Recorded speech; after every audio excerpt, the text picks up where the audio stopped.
United States of America and to the republic for which it stands, one nation, under God, indivisible, with liberty and justice for all. Thank you. Roll call, please. Councilmember Abernethy. Present. Bush. Here. Dolphin. Here. Levac. Here. Motola. Here. Rogers. Here. Skolnick. Here. Tedford Andrew. Here. Tedford Jim. Here. Wendus. Here. Winkler. Here. Your Honor, you have a quorum. Mr. Mayor, just for the record, I'm here as well. John O'Connell wasn't Oh, I'm called sorry. there, but I'm here as well. I'm sorry. I Thank you. missed your name. Thank you. How can we miss you? All right. Is there anybody here for Citizens Forum?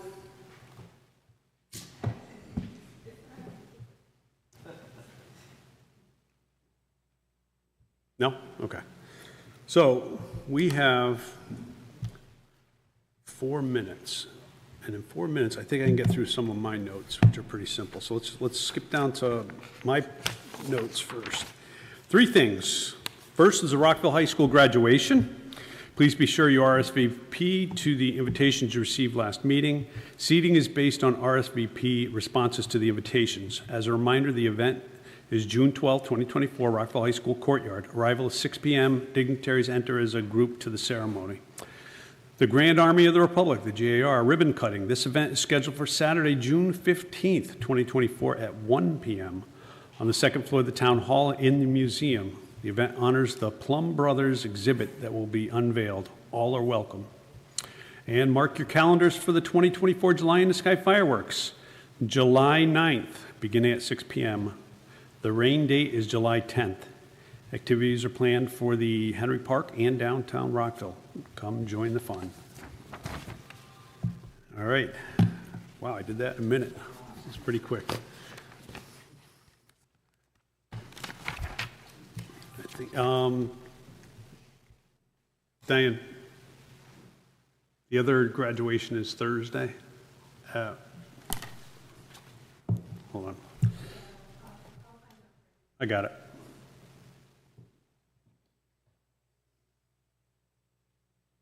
All right, the Vernon Regional Adult-Based Education graduation is at Rockville High School at 6 p.m. This Thursday, if anybody wants to sit and watch that. That graduation's a lot different. A lot of those that are graduating have been through some pretty hard times, and to hear the stories of what they overcame is quite interesting. And then I know I've been at those where some of the people graduating are in their 50s and older, so it's pretty interesting. I enjoy that one every year. All right. All right, what time we got? 7:33. These nights that that we do these public hearings, and I got to wait a couple minutes. Gennaro's not here to take up a couple minutes. Jan's waiting. She's going to do a song or something. Come up to the microphone and tell us you have I have a riddle. 1.5 minutes. So the library's summer reading program is kicking off this month, and we have basically a big summer celebration on a Saturday, June 15th from, I think it's 10:30 to 1. We're going to have a petting zoo. We're going to have live music. We're going to have a caricature artist there and lots of other fun activities. So come to the library on June 15th. June 15th. Thank you. Do I need to fill more time? No. All right.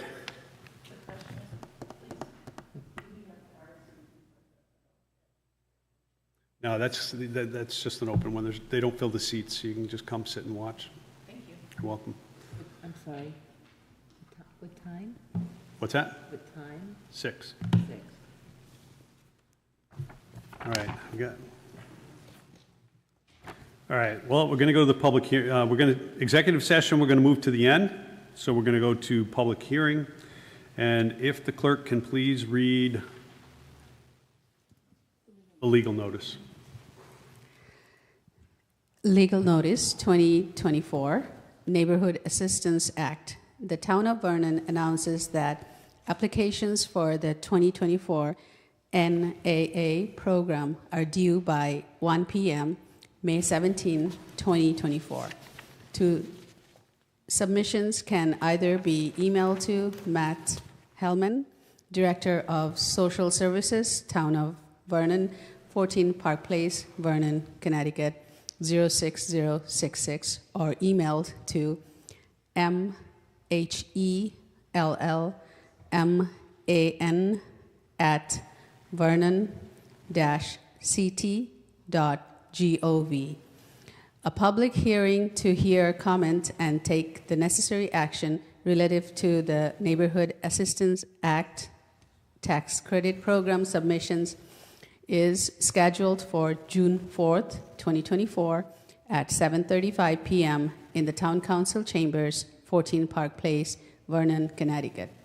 Those wishing to participate should attend in person. For additional information, call Matt Hellman, 860-870-3567, posted in the Journal Inquirer on May 1st, 2024. Thank you. Were any submissions sent in? Do we know?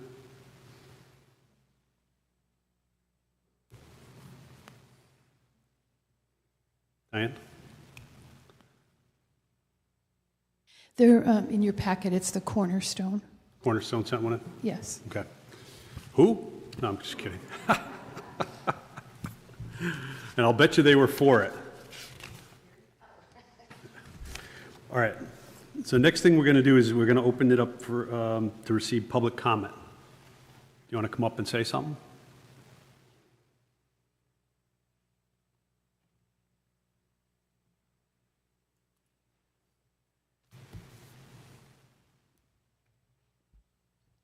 Good evening. I'm Sharon Redfern, the Executive Director at Cornerstone.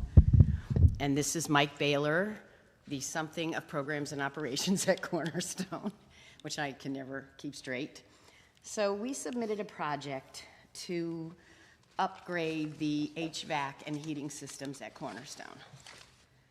Keep it short. Closer to the mic. I'll move the mic closer to you. Okay, we'll switch. How's that? Okay. So as you know, a lot of our buildings at Cornerstone are older, and a lot of our heating systems are about as old as the buildings are. So in 3 particular buildings, our new Hope House shelter, in our community room, and in a staff apartment above the community kitchen, all of those furnaces and air conditioning units have gone way beyond their expected lifespan.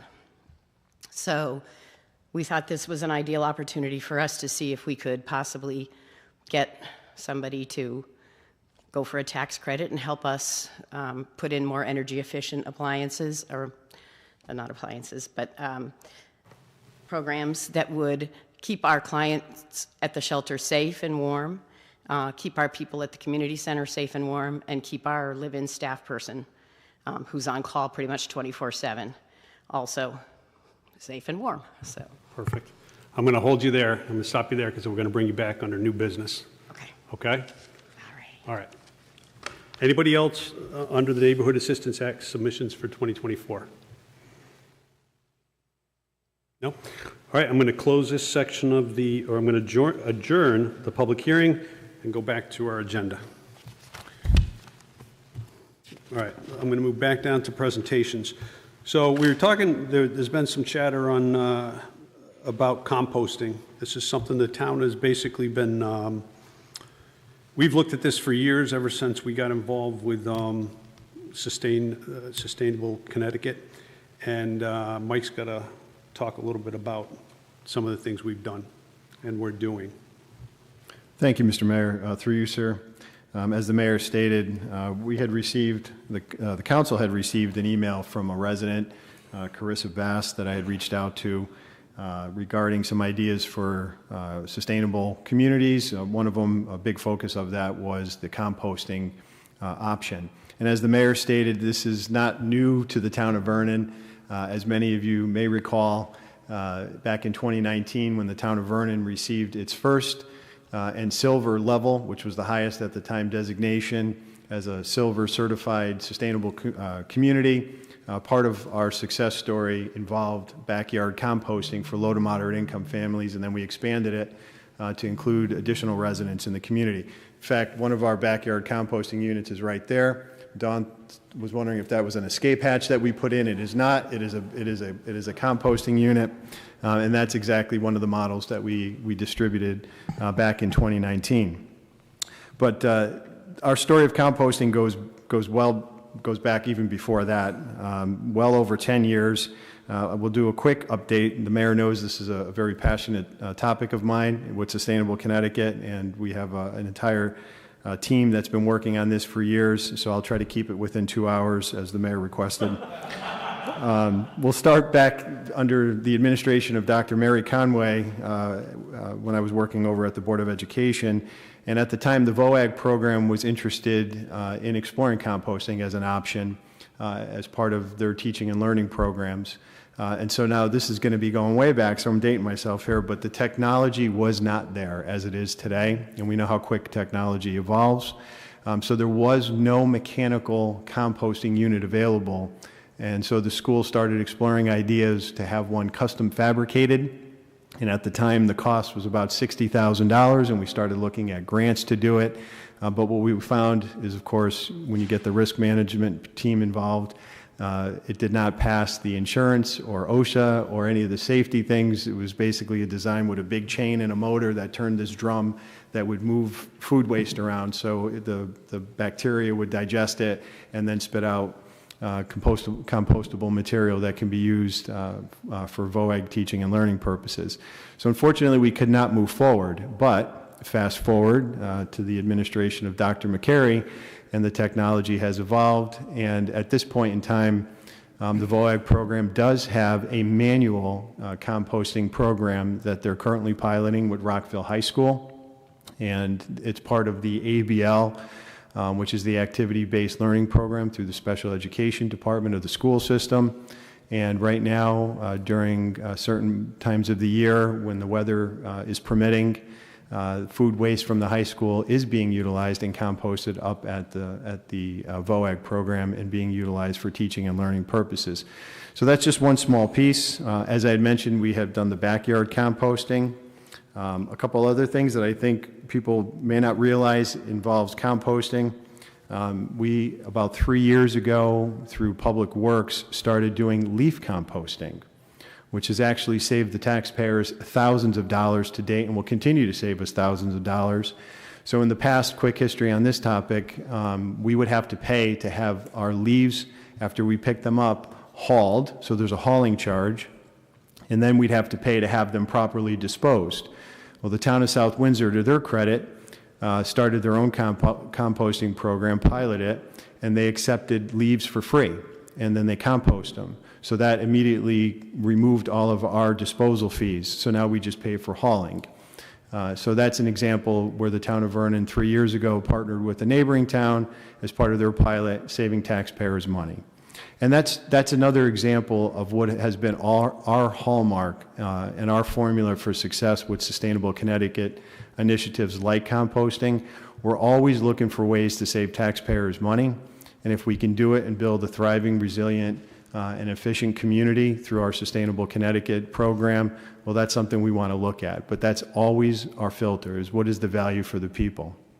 Most recently, Mr. Jeff Bullrice, who's sitting in the audience, he's the chairman of the Energy Improvement District Board. Jeff and I have been talking about composting, I don't know, how long, Jeff? Several years, I think? A long time.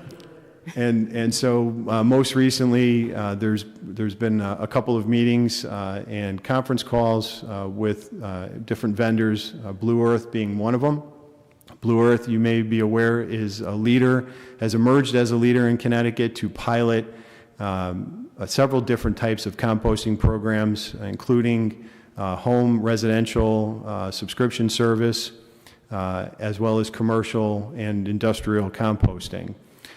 Very briefly, in our conversations that we had with the CEO of the company, There's been some interesting results through a few pilots that they've done with some towns. Some towns like it, some towns tried it, they didn't like it. There's obviously some concerns with the buckets, the containers, the food, the smell, the attraction of rodents and other pests.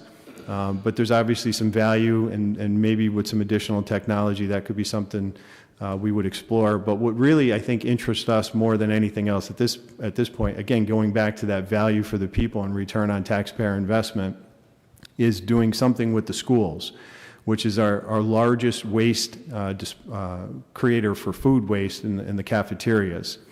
And so the CEO of the company was very interested in exploring options, which we're currently doing, possibly with the high school, and with the support and conversations with the superintendent, Dr. McCary. We're going to be planning over the summer to hopefully launch a pilot program for the start of the next school year, where food waste will be picked up in a barrel, removing that heavy, wet food waste from our recycling stream, which translates to hopefully a savings in our tipping fees.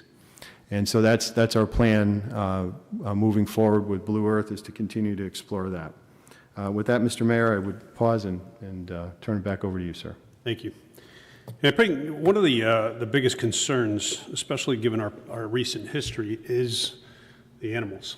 I mean, when you talk about putting a bag out to the curb full of food, even food that's rotting, you got to be concerned about animals. And the animals are going to go break those bags open. Some will drag them back into the yards. Who's responsible for cleaning it? You know, they have a subscription service, and I think that's more of a direction we may look at. If an individual wants to do it on their own without town involvement, that's a direction. But again, everything we do is based on, you know, how much it's going to cost, what dangers it presents.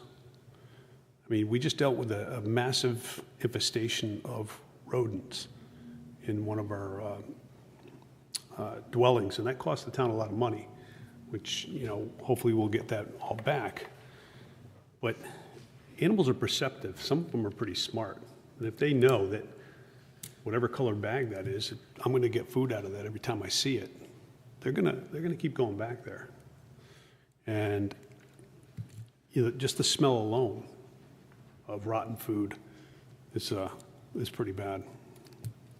So we're still investigating. We've been investigating this for a long time. It's nice that, you know, one of the residents actually pointed the same thing out that we've been working on. But there's quite a few things that we're still working on as well that haven't made it up this far. And, you know, one of the concerning things that we're looking at right now is an FOI complaint that somebody made that could cut a lot of the information off coming to this council until the very end. So I'm pretty concerned about that. And we're going to probably talk more about this in our next meeting. And I think it's going to surprise a lot of you what's probably going to come out of that. But right now, we'll talk more about that as it comes down the road. But again, this isn't stopped. I think one of the ideas I had originally was I'd love a digester for food and be able to take all the waste from restaurants, our townspeople and everything else, and supply electricity. The problem I can see is we don't know where to put it if we actually did this. And it's a multi-year project. I mean, that's a project that would take years. You look at the farm in Ellington, and that took them a long time and took a lot of political pull to get that off. And those are only allowed to have 5% food, less than 5% food in those. So the food ones even, it's a longer process, let's just say that. So there's a lot of different things we're looking at, and hopefully, you know, if we can perfect things, we'll push it through the system and get it out to us. But right now, we are still looking at this. This has been something we've always looked at. But we look at risk management as well. We're not going to put the town in a position where we're going to get sued. All right. Let's move on. Let's go to consent. Ryan? Mr. Mayor, motion to move the consent agenda as written. Second. You said that over here. Jim, seconded by Jim. All right, questions, or are we pulling any? I'm sorry. No? All those in favor? Unanimous. Let's move on to new business. Mr. Mayor, may I step Hold on one second. Yeah, Brian. I think John Terry and I will step away for item number 1 Okay. because of, we're on a board of Cornerstone, so perhaps we could. Laura? Motion number 1 under new business. Yes. The Town Council hereby endorses the application for the Neighborhood Assistance Act 2024 by the Cornerstone. Second. Seconded by Mary Ann. I'm going to bring you guys up for questions because we may have some. So we know this is about the air conditioning and the old buildings. But you can sit, yeah, you can sit if you want. Just turn that microphone on. Is there one there? All right, she's going to bring you one. Nope, she's going to bring you one. All right, do we have any questions for Cornerstone? They're here, so. How many buildings does this involve total? This particular project involves 3 buildings. 3 buildings? Okay. What was the total you were looking for? 43 and some change, 43,000 and some change. It was 3 separate projects. The biggest one was the New Hope House shelter, which I believe was 23 something. Should be on the 3rd page. 23,284. Then the Which shelter is that? Is that the big one on pillars. East Main? Yep, Okay. the 93 East Main. Okay. So it's quite an old building. We replaced one of the furnaces. Well, you can probably. There's 2 different HVAC units that support that building, one in the basement and one in the attic. The one in the basement was replaced maybe 2 or 3 years ago, and the one in the attic is about maybe 50 years old. It's very old. Brand new. Okay. How about the next one? There's one at 3 Prospect Street, which is our community center.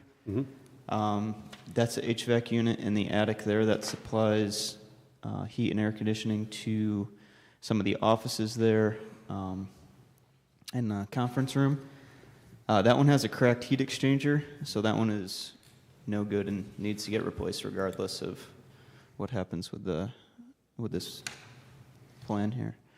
And then the last project is at 15 Prospect Street, which is the apartment above the community kitchen. Okay. That project involves replacing an HVAC unit and a water heater. Both of those were estimated by the HVAC company to be 30 plus years old.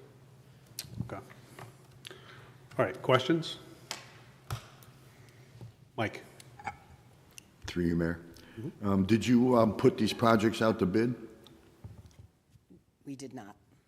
So this is just one company you took the quote? Correct. You think it would have been wise to put it out to bid and see if you can get a better price? Yeah, we did talk about doing that. This particular company does a lot of pricing favors for us. They've worked with us on all of our stuff in the past, and they discount us pretty good. So these are the discounted prices that we're going off of. We're certainly not opposed to going for other pricing. Well, at this point, this is the grant, so we can't, Yeah. this is the price that they have. If they can get a cheaper one later on, they can turn some of the I happened monies to back. see, the company that they were using on there, and I was just wondering if there was a bid process on this, or? Not on this. Okay. That's not for us. Appreciate it. Yeah. Okay. Thank you. Anybody else? Phyllis? Thank you, through you. What would you say about the impact of, I think I know what you're going to say, but the impact of the lack of or inadequate cooling at the New Hope Center? I mean, you've got people under stress, homeless, it's a wonderful facility. I was glad to tour it, but I would think that the lack of cooling would affect having all those people living together. Correct. The New Hope House, all of our shelters now are for families. We do strictly families. The New Hope House is our year-round shelter. The other shelter, the Lodge, is a triage. In other words, when the police find a family out on the street at 3 o'clock in the morning and call us, they go into that shelter. That's a short-term triage emergency shelter. Currently, we have 6 children under the age of 1 living at New Hope House. They're mostly all young families with little kids. So keeping temperature control, we have a couple of kids who are physically fragile. So keeping them cool in the summer and warm in the winter is essential for their health and well-being. Also our staff is there 24/7, for them as well. We have one child who's back and forth to Connecticut Children's Medical Center for a variety of medical problems, so it's essential that we keep his family's room at a fairly consistent temperature. Thank you. And second question through you. So I see that you were saying the staff apartment is above the kitchen. It seems to me that heat could get, what you generate in the kitchen would affect the heat of the apartment in a very adverse way. So it seems like that would be kind of a necessary. Exactly. Thank you. Anybody else? Marianne? Hi.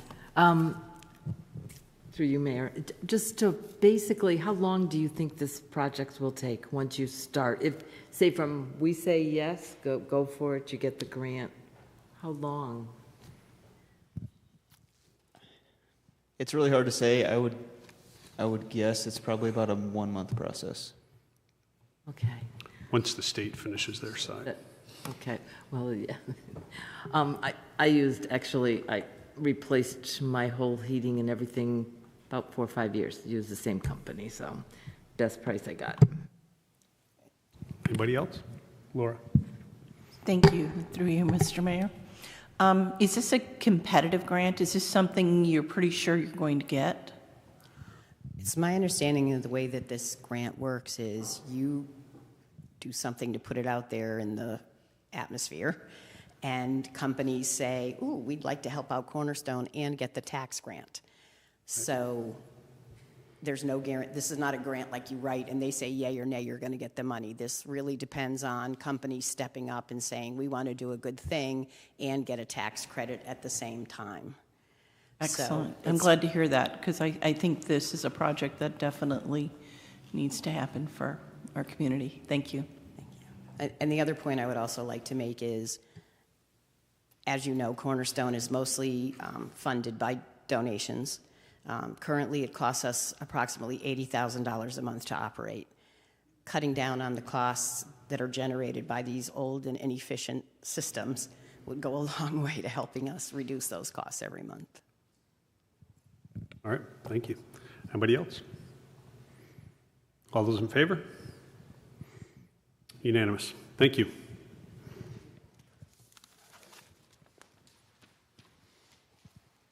Thank you, guys.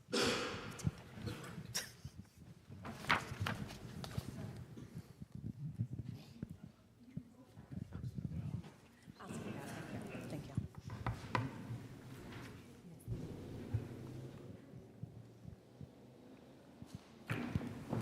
Brian, new business number 2. Mr. Mayor, the Town Council hereby authorizes the application for and receipt of Sustainable Connecticut Community Matching Grant funds in the amount of $7,000 for the purpose of supporting our community health initiative. Second. Seconded by Marianne. No. Oh, I'm sorry. Seconded by Terry. I knew it was one of you two. Somebody over there. Want to tell us what this is about? Yes, through you, Mayor. As part of our sustainable CT efforts, as we are currently working towards gold, through sustainable, there is opportunities for crowdfunding grants. It is a community grant, and the town was not awarded the AARP grant for the farmers market. So this is another opportunity that we are seeing as putting out there and trying to crowdfund. So it would be a dollar for dollar match. So whatever dollars that were donated by members of the community and surrounding, Sustainable CT will actually match those dollars. And then we will be able, and then if we hit our match, we will be able to then continue our planning efforts for the farmers market.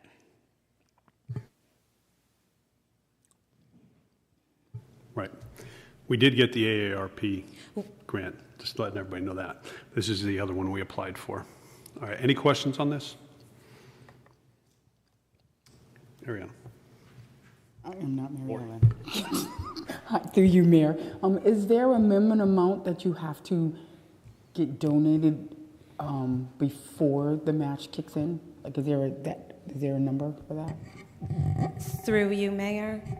Are you in terms of an individual making that donation? No, the total. Is there like a total amount like you have to get so many much of donations before they start with the match?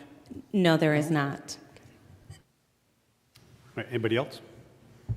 Phyllis? Thank you. Through you, Mayor. I think this is great. I know we supported the farmers market when it was across the street in the parking lot, and then it was over by the TAC building, and it wasn't greatly utilized. I'm wondering what in the planning will increase the usage.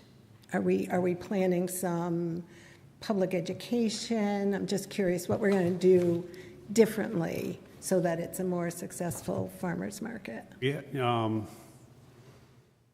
Right now, we're approving the matching grant. We're not getting into the operation portion of this. Okay, I'll look forward to that information. Hopefully, we'll get the grant and move forward. Thank you. Anybody else? Brian. Thank you, Mr. Mayor. Nice to see you, Ms. Greco. Thank you for coming tonight. Just the mechanics of it. $7,000 is the cost total? Through you, Mr. Mayor, yes, $7,000. And so we crowdfund, get $3,500, sustainable matches to $3,500, we're there. That would be correct. Excellent, okay. And who are we going to crowdfund through? Have you picked one yet? Through you, Mr. Mayor, the crowdfunding would be through the Sustainable CT, so we would be using their website and marketing it through there. And then in addition, putting it out, we have an email blast utilizing our departments, Parks and Rec, the social media that we have, and letting everyone know that we have a campaign for getting a farmer's market in town. So, through you, Mr. Mayor. So through like GoFundMe, they take a percentage. So I assume Sustainable Connecticut will not take a percentage for their funding program. Through you, Mr. Mayor, that is correct. Excellent. All right, so what we really need is $3,500. Divide that by 12, it's about $300 each, and we'll be right there. Thank you very much, Mr. Greco. Thank you, Mr. Mayor. I could, but Jerry's would be upset. All right. Because I'd have to miss a week. 14, actually. Well, I couldn't do that math. Anybody else? All right, all those in favor? Unanimous? Ryan, number 4. Mr. Mayor. 3, right? 3. The town council hereby approves the consulting contract with A&E Services Group to provide administrative and technical services for the town of Vernon's Small Cities Housing Rehabilitation Program income grants. Who did I hear? Lori. Second by Lori. What'd you say? Listen, I got this buzzing in my ears, and you make it louder and louder. At least we can laugh, right? Okay. You want to give us a heads up on this one? Through you, Mr. Mayor, we went out to bid as our contract expired. This is the continuing our professional services, for administrative and technical, for the Small Cities Community Development Block Grant program income. So we went out to bid just to have an administrator that helps the town in overseeing our services. After closing, we went through a comprehensive review of the bidders, and in the review, we recommended and select A&E Services, and they are our current vendor as well. Why do we need this? Just shrink it down a little bit. Sure. So our contract expired. It's a 3-year term, and it is a requirement on Department of Housing. Perfect. That's right. For any of the monies that come through them, that's basically what this is. All right. They do all the paperwork for us. All right. That's the nutshell right there. And if you've dealt with the state before, you know about paperwork. And this one's pretty impossible. Any questions on that? Phyllis? Thank you. So what I'm curious about is what exactly these services are. Are they for individuals? Are they... These are for any of the grants that we get. They handle all the paperwork. So it's just for any housing grant that we get? This is the small cities ones. These are the housing development. Through you, Mr. Mayor, yes, this is the program income, the rehabilitation. Right. So basically, somebody who can't afford to fix a portion of their house, we have funds available that we can come in and help them, and then essentially there's a lien on the house. So whether they sell the house or they pass away or something like that, the fund is made whole, and when those funds are put back in, then the money can be lent out again. Do we also still get state money infused into that as well? Through you, Mr. Mayor, yes. Okay. Sounds good. And how do residents know about this? It's on our webpage. Okay. And through social services. Thank you. Yep. Anybody else? All those in favor? Unanimous? All right, now let's go to number 4. Mr. Mayor, the Town Council hereby approves the policy entitled Rockville Public Library Collection Development Policy as presented. Seconded by Laura. So basically, this policy was needed so we could apply for grants, but I'm going to let that explanation go to our guests.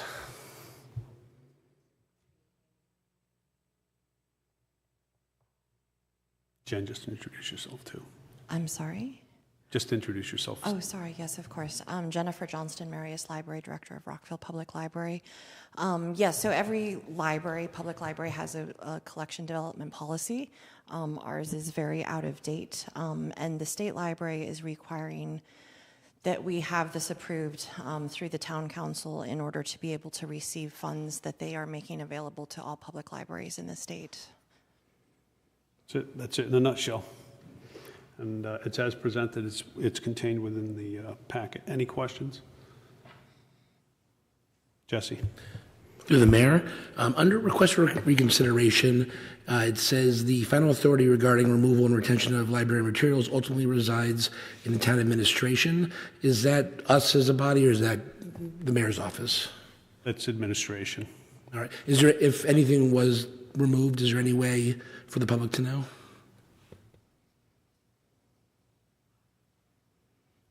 It won't be there. I don't even know it's there.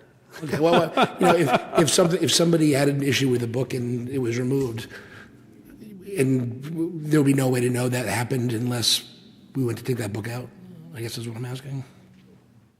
Yeah, pretty much. Okay, thank you. When was the last time we had a complaint about a book at the library? Through you, Mayor, there has not been one in my tenure. Exactly. I've never heard of one the entire time I've been associated to. This is a policy that they needed put in place so that we can get grants. You're welcome. Bill? So just out of curiosity, through you, Mayor, is this a standard policy? Is this like broadly similar to what other town libraries would have? Through the mayor, yes, very similar. I mean, obviously, each community may have some different collections than others that they might have, additional information included, but by and large, they're very similar. But I imagine the state library has like a boilerplate starting point? Correct. Thank you. Right. To you, Mr. Mayor, to you.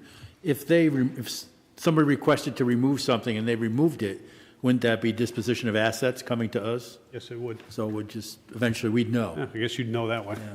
Good point made. Thank you. Yep. Anybody else? All those in favor? Unanimous. I didn't even think of that. Which brings Good up call. number 5. Which brings us to number 5, Brian. The town council hereby approves the disposal of assets for the Rockville Public Library as disclosed on the request for disposal of fixed assets forms. Second. Seconded by Marianne. Now I know where you got that from. I'll give it to you. Right, questions? Are these mainly books? No. I didn't even turn to that. What's that? Oh, this is all equipment, okay. All right. So as everybody knows, anything that we do asset disposal, if it can be used by another town department, that's our number 1. Number 2, it all gets sold off, money put in the general fund. All right, questions? Electric typewriter, that's antique. It might be worth money. The Historical Society. All right, all those in favor? Unanimous. Ryan, number 5. Mr. Mayor, the town council hereby approves the disposal of assets for the Vernon Information and Technology Department as disclosed on the request for disposal of fixed asset forms. That was number 6, sorry. Seconded by Marianne. All right, so the list for IT stuff's in there too. Any questions on that? All right, and the proper procedure for anything from IT is the hardboards are always taken out and destroyed. All right, all those in favor? Unanimous. Minutes? Mr. Mayor, the town council waives the reading of the minutes of the regular town council meeting of May 7th, 2024, and that minutes of said meeting be approved. Second. Seconded by Marianne. Oh. Seconded by Terry. That was seconded by Terry. My sister. All right. Are we, any corrections or deletions on the May 7th one? All those in favor? Unanimous. Brian? Mr. Mayor, the town council waives the reading of the minutes of the regular town council meeting of May 21st, 2024, and that minutes of said meeting be approved. Seconded by Laura. Any corrections or deletions on that one? No? All those in favor? Unanimous. All right. Brian, back to executive session. Mr. Mayor, the town council, pursuant to the authority given in Connecticut General Statutes 1-206B, hereby moves to go into executive session to discuss a potential settlement related to Rodman v. Town of Vernon et al., docket number TTD-CV22-6024311-S, and invites Michael J. Picaro, Town Administrator, and Joseph McCary, Superintendent of Schools, to attend. Second. Seconded by Laura. All those in favor? Unanimous. All right, we'll be back. Here you go, Brian.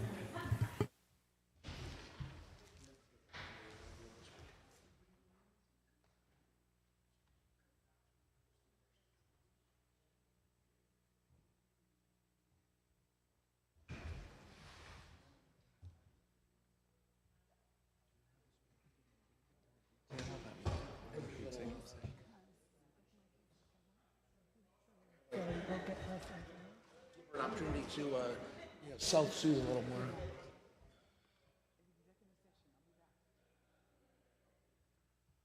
He might.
home? What do we have at home?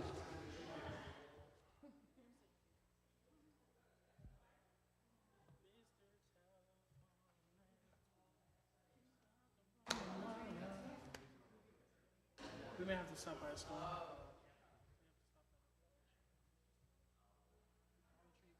Somewhere.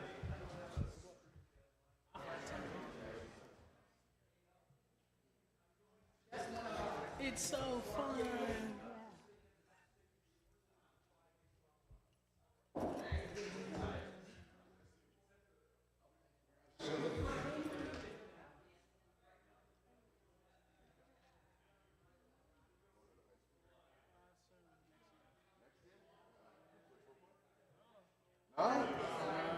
Just the musicals.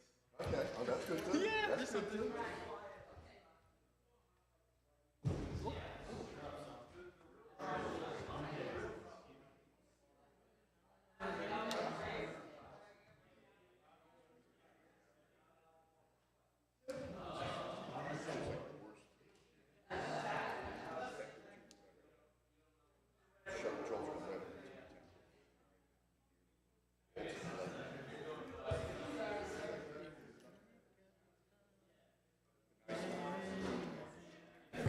All right.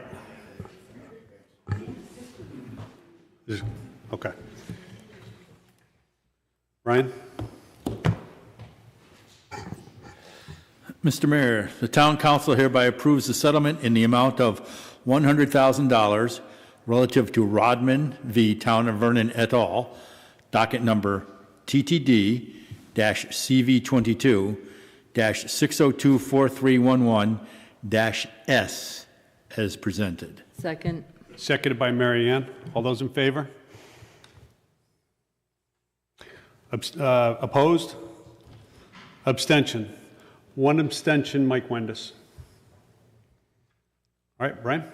Motion to adjourn, Mr. Mayor. Seconded by Laura. All those in favor?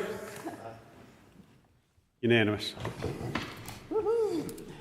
Mike Wendis is opposed. Okay. Talk to Diane. Okay. I got to